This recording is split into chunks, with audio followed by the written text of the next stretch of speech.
Assalamualaikum warahmatullahi wabarakatuh.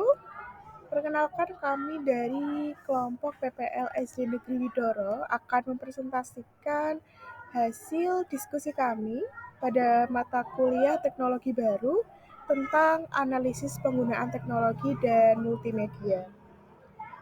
Kami ada 6 anggota, yaitu satu ada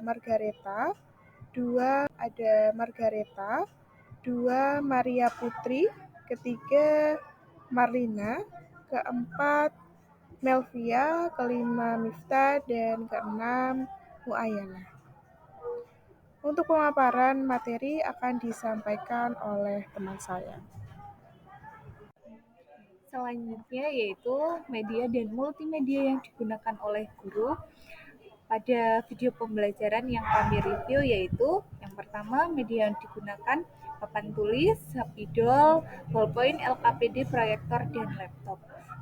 Selain itu, multimedia yang digunakan guru dalam pembelajaran yaitu guru menggunakan quizzes, yaitu berupa games online yang digunakan pada saat pembelajaran. Yang kedua, video pembelajaran. Yang ketiga, PowerPoint. Dan yang terakhir, menggunakan kamus digital.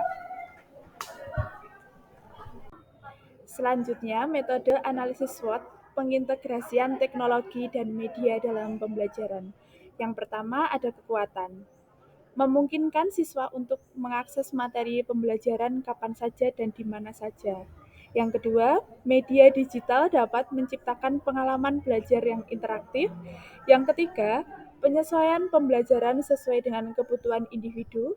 Yang keempat, tersedia berbagai sumber daya seperti video, artikel, dan simulasi yang dapat memperkaya pembelajaran. Dan yang terakhir, meningkatkan kreativitas siswa. Selanjutnya ada kelemahan. Yang pertama, siswa dapat menjadi terlalu bergantung pada perangkat dan teknologi. Yang kedua, tidak semua siswa memiliki akses yang sama ke teknologi. Yang ketiga, guru mungkin kurang terampil dalam menggunakan teknologi secara efektif. Yang keempat, penggunaan perangkat digital dapat menyebabkan gangguan dan kurangnya fokus. Yang terakhir, tidak semua konten digital memiliki kualitas yang baik dan akurat. Metode analisis SWOT, pengintegrasian teknologi dan media dalam pembelajaran. Peluang yang pertama ada teknologi dapat membantu siswa untuk belajar secara mandiri dan fleksibel, sehingga mereka dapat mengukur waktu belajar mereka sendiri. Yang kedua, teknologi dapat membantu guru untuk mengembangkan kemampuan mereka dalam mengajar, sehingga mereka dapat menjadi lebih efektif dalam mengajar. Yang ketiga, teknologi dapat membantu siswa untuk mengakses sumber belajar yang lebih inklusif dan merata, sehingga mereka dapat belajar dengan cara yang lebih efektif dan efisien. Yang kedua, ada ancaman. Yang pertama, kesenjangan akses terhadap teknologi antara berbagai kelompok masyarakat, sehingga tidak semua siswa dapat mengakses sumber belajar yang lebih inklusif dan merata. Yang kedua, ketergantungan siswa pada perangkat elektronik, sehingga mereka tidak dapat belajar dengan cara yang lebih efektif dan efisien. Dan yang terakhir, ancaman keamanan dan privasi data siswa dan guru, sehingga mereka tidak dapat belajar dengan cara yang lebih aman dan nyaman.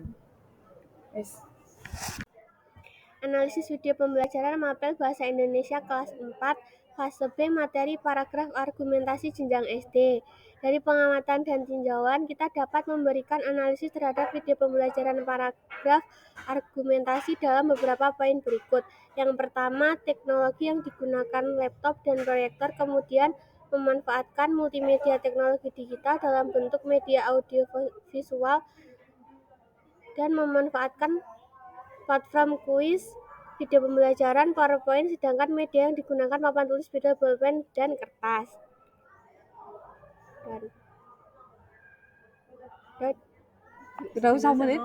Analisis video pembelajaran Mapel Bahasa Indonesia kelas 4 fase B, materi paragraf argumentasi jenjang SD. Dari pengamatan dan tinjauan, kita dapat memberikan analisis terhadap video pembelajaran paragraf argumentasi dalam beberapa poin berikut. Nah, yang pertama, keunggulannya yaitu video tersebut dapat disimak atau dipelajari dimanapun menggunakan proyektor, laptop, smartphone, dan atau kuis yang terhubung dengan internet, sehingga pembelajaran lebih interaktif dan meningkatkan semangat belajar peserta didik. Kemudian yang kedua, memungkinkan siswa untuk mengakses materi pembelajaran kapan saja dan di mana saja. Kemudian yang ketiga, teknologi memungkinkan penyesuaian pembelajaran sesuai dengan kebutuhan individu. Kemudian yang terakhir, tersedia berbagai sumber daya seperti video, LKPD, dan simulasi yang dapat memperkaya pembelajaran. Kemudian untuk kelemahannya, yang pertama, video ini akan sulit dipelajari jika tidak ada akses internet atau tidak dapat mengakses kuis yang dibuat oleh guru. Kemudian yang kedua, siswa dapat menjadi terlalu tergantung pada perangkat dan teknologi.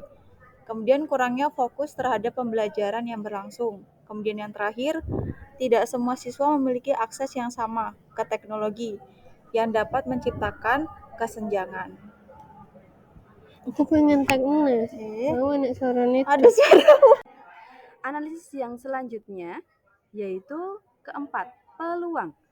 Poin pertama, teknologi dalam pembelajaran membuka peluang yang sangat luas bagi peserta didik dan guru untuk mengakses sumber belajar yang lebih inklusif dan lebih merata. Salah satu contohnya yaitu dalam penggunaan teknologi untuk mempersonalisasi pembelajaran, sehingga peserta didik dapat belajar dengan cara yang lebih efektif dan lebih efisien. Poin yang kedua, yaitu tentang video pembelajaran dan menggunakan aplikasi Quizzes. Ini bisa digunakan di ruang kelas. Pada pembelajaran, anak bisa lebih cepat memahami pembelajaran dan lebih fleksibel dalam pelaksanaan atau pemanfaatan teknologi ini bisa diakses kapan saja dan di mana saja. Untuk yang ketiga, poin yang ketiga yaitu teknologi dalam membantu guru untuk mengembangkan kemampuan mereka dalam mengajar, sehingga mereka dapat lebih efektif lagi dalam mengajar. Dalam hal ini kami mengambil dari link YouTube yaitu pembelajaran. Untuk link YouTube-nya sudah kami tertera dalam video pembelajaran yang ada di PPT ini. Terima kasih. Miftah. Baik, dalam hal ini kita tarik kesimpulan dalam teknologi baru ini, media yang digunakan dalam pembelajaran yaitu bisa menggunakan papan tulis, spidol, pulpen, LKPD yang dimana itu masih digunakan hingga sampai saat ini. Untuk multimedia sendiri, mengikuti perkembangan zaman, diantaranya pembelajaran menggunakan kuis, video pembelajaran, PowerPoint, dan kamus digital. Tetapi dalam teknologi pasti adanya kelemahan, kekuatan, peluang, dan ancaman tersendiri. Maka dari itu, menjadi seorang pendidik atau menjadi seorang guru, tetaplah menggunakan teknologi yang saling berkesinambungan antara teknologi sebelumnya dan teknologi abad 21. Mungkin presentasi dari kami cukupkan. Banyak kurangnya kami mohon maaf. Terima kasih. Wassalamualaikum warahmatullahi wabarakatuh.